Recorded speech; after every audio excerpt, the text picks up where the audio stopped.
Good morning students. कल हमने पढ़ा था सेंटेंस, जिसको हिंदी में कहते हैं वाक्य। उसके टाइप्स कितने टाइप्स थे, उसके 8 टाइप्स थे, वो भी कल मैंने आपको बताए। उनकी डेफिनेशन बताई, उसमें कौन कौन से सेंटेंस आते हैं वो भी बताए। तो वो कल हमारा वो टॉपिक जो है वो पूरा हो गया। अब हम आगे आज का जो टॉपिक है, आपको मैंने संज्ञा पढ़ाया था, जिसको हम नाउन कहते हैं, जिसको हम नाउन कहते हैं, जिसको इंग्लिश हिंदी में कहते हैं संज्ञा। तो अब इसके टाइप्स आते हैं। तो इसके कितने टाइप्स हैं, इसके कितने टाइप्स हैं नाउन के? तो कितने टाइप्स हैं इसके? 3 टाइप्स हैं।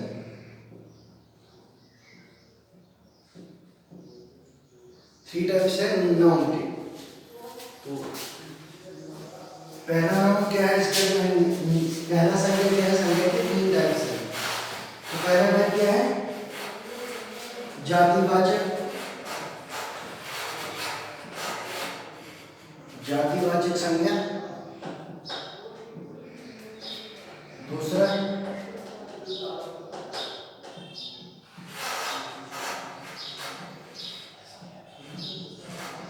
व्यक्तिवाचक संज्ञा। और तीसरा हो गया भाववाचक संज्ञा।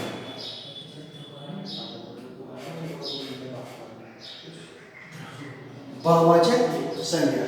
तो ये 3 हमारे पास जो है संज्ञा के टाइप्स हैं, नाउन के टाइप्स हैं। जातिवाचक संज्ञा, व्यक्तिवाचक संज्ञा और भाववाचक संज्ञा। तो ये हमारे पास 3 टाइप्स है जो इसमें संज्ञा में आती है, जिसको हम 3 टाइप्स ऑफ नाउन कहते हैं। तो अब इसमें क्या क्या होता है, कैसे हम इसको पहचान सकते हैं कि जातिवाचक संज्ञा में कौन से सेंटेंस आएंगे, व्यक्तिवाचक संज्ञा में कौन से सेंटेंस आएंगे, भाववाचक संज्ञा में कौन से सेंटेंस आएंगे। तो अब हमें पहचानना है, उसी पे हमें ज्यादा फोकस करना है, ध्यान देना है, उसी में हमें ज्यादा ध्यान देना है। अब यहाँ पे क्या होता है, यहाँ पे जो जातिवाचक में होता है, जातिवाचक में अगर आप देखोगे, जातिवाचक में आपको क्या होता है, जाति का पता लगता है कि कैटेगराइज करते हैं हम चीजों को, जाति का पता लगता है। जैसे हम बनाएंगे, यहाँ पे कुछ वर्ड बताऊंगा मैं। जातिवाचक में क्या होता है, जैसे हम लिखेंगे लड़का, तो लड़का क्या है, ये नाम है, ये नाउन है। तो ये नाउन आ गया, लड़का जो है ये नाम आ गया। अब अगर हम जाति देखेंगे, जाति में ये नहीं आएगा, ये किसमें आएगा, जो ये लड़का। अगर हम किसी का स्पेसिफिक नाम लेते हैं, जैसे हम नाम लेंगे, हम लिखेंगे, कोई भी नाम लिखते हैं हम लिखेंगे गंगा। तो गंगा जो नाम आया ये नाउन है। तो गंगा किसमें आएगा, ये जाति में नहीं आएगा, ये व्यक्तिवाचक में आएगा, व्यक्तिवाचक में आएगा, क्योंकि ये स्पेसिफिक नाम लिया जा रहा है। तो ये आएगा व्यक्तिवाचक, व्यक्तिवाचक। तो यहां से बन जाता है जातिवाचक। तो ये जो गंगा हमने लिखा है, ये नदी का नाम है, तो ये व्यक्तिवाचक में आएगा, क्योंकि इससे हमें पता चल रहा है कि स्पेसिफिक किसी नदी का नाम लिया जा रहा है। तो ये स्पेसिफिक नदी का जिसका नाम है उसका लिया जा रहा है, इसलिए व्यक्तिवाचक में आएगा। अगर हम लिखेंगे नदी, तो नदी हमें पता नहीं कौन सी है, नदी तो काफी सारी हो सकती है। तो ये उनकी जो है जाति पता लगती है कि ये नदियों की जाति है, तो ये आएगा जातिवाचक में, यानी कि हमें पता चला नदी का नाम लिया जा रहा है।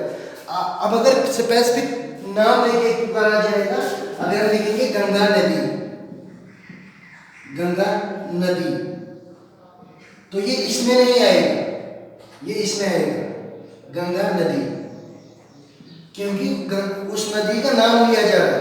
जब हम नाम लेते हैं तो वो व्यक्तिवाचक में आएगा, क्योंकि तब हम किसी पर्टिकुलर चीज, पर्टिकुलर नाम को आइडेंटिफाई करते हैं, उसका नाम लेके पुकारते हैं, तो वो व्यक्तिवाचक में आ जाता है। जब हम किसी जाति का, मतलब इंसान है, तो इंसान में हम किसी का पर्टिकुलर नाम नहीं ले रहे, हम इंसान है, हम कहते हैं कि इंसान है। अब हम इंसानों में बहुत सारे इंसान आएंगे, यानी कि हमें क्या पता चला, कि हमें पता चला कि ये कैटेगरी का नाम लिया जा रहा है, जिसमें इंसान एक कैटेगरी है। एनिमल्स एक कैटेगरी है, प्लांट्स एक कैटेगरी है। तो हम किसी का स्पेसिफिक नाम नहीं ले रहे हैं, सिर्फ हमें उनके बारे में पता चल रहा है। हम बोलेंगे अभी प्लांट्स। तो प्लांट्स क्या है?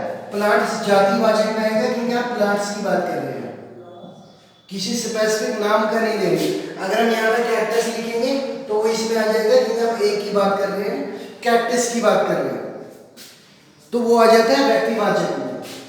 अब अगर हम उनकी कैटेगरी यानी कि उनकी जाति होती है, उनकी कैटेगरी की बात करेंगे, सिर्फ कैटेगरी की, नाम नहीं लेंगे स्पेसिफिक, तो वो आ जाएगा जातिवाचक। तो उसको हम जातिवाचक कहते हैं। तीसरा होता है यहाँ पे भाववाचक। इसके बारे में भी बताऊंगा आपको कि इसमें क्या होता है। तो सबसे पहले इन दोनों को समझने की जरूरत है, व्यक्तिवाचक, जातिवाचक। देखो इसके नाम से ही पता लग रहा है कि उनकी जातियों का पता लगता है। जैसे इंसेक्ट्स है तो हम होल इंसेक्ट्स की बात कर रहे हैं। अगर किसी इंसेक्ट्स में अगर हम कॉकरोच का नाम लेते हैं तो वो इसमें आ जाएगा कॉकरोच, क्योंकि हम एक कॉकरोच की बात कर रहे हैं। तो यानी कि हमने एक पर्टिकुलर नाम लिया है, यह हमने पर्टिकुलर नाम लिया है। तो अगर हम इंसेक्ट्स की बात करेंगे तो ये आ गया जातिवाचक में, क्योंकि हम इंसेक्ट्स की बात कर रहे हैं, हम इंसेक्ट्स की बात कर रहे हैं यहाँ। तो ये यहाँ पे सिर्फ यहाँ पे ये समझने की। अब जातिवाचक क्या होता है? जातिवाचक संज्ञा वो होता है जिससे हमें जाति का बोध हो। अब इसकी डेफिनेशन क्या है यहाँ पे जातिवाचक की?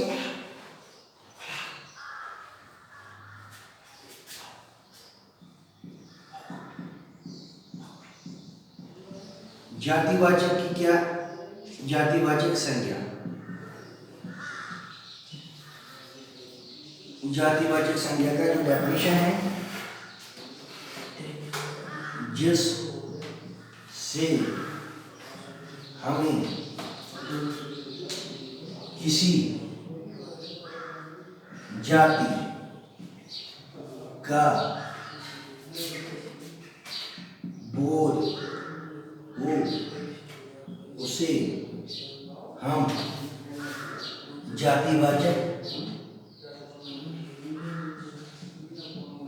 उसे हम जातिवाचक संज्ञा कहते हैं।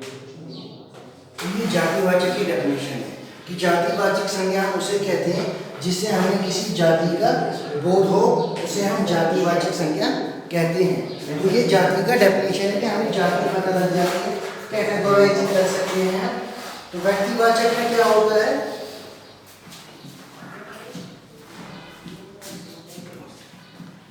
व्यक्तिवाचक संज्ञा में क्या होता है? जिसमें हमें किसी व्यक्ति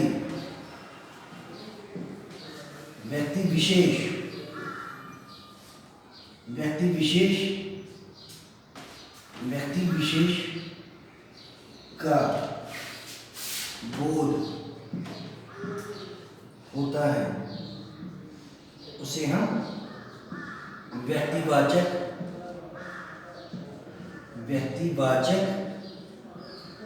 संज्ञा कहते हैं।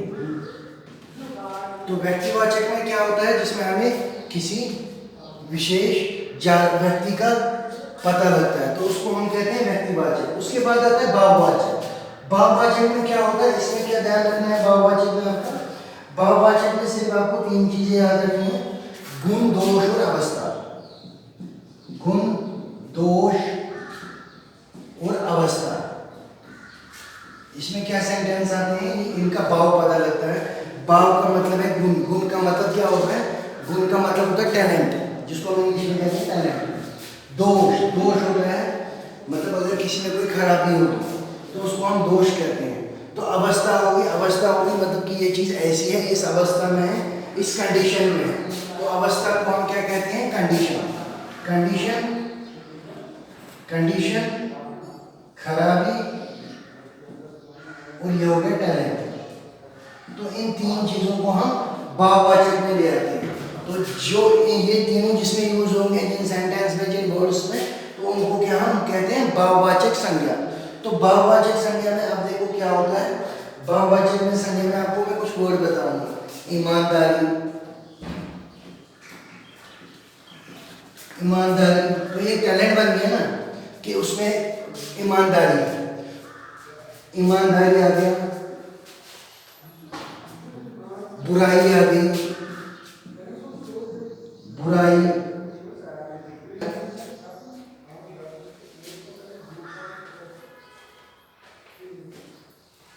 और वीरता।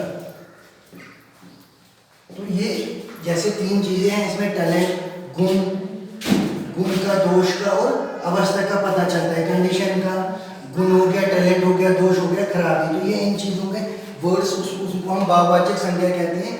तो भाववाचक संज्ञा उसको कहते हैं जिसमें भाव का पता चल पाए, उसे हम भाववाचक संज्ञा कहते हैं। तो कल हम इसे आगे पढ़ेंगे। तो ये आज आपका जो है नाउन पूरा हो गया, इसके टाइप्स पूरे हो गए। तो 3 टाइप्स है इसके, वो तीनों मैंने बताए हैं, इन पर आप ध्यान दीजिएगा, इनको याद रखना है। तो फिर कल हम इसके आगे करेंगे, क्रिया करेंगे, वो मैं कल आपको क्रिया के टाइप्स बताऊंगा। तो best of luck for tomorrow.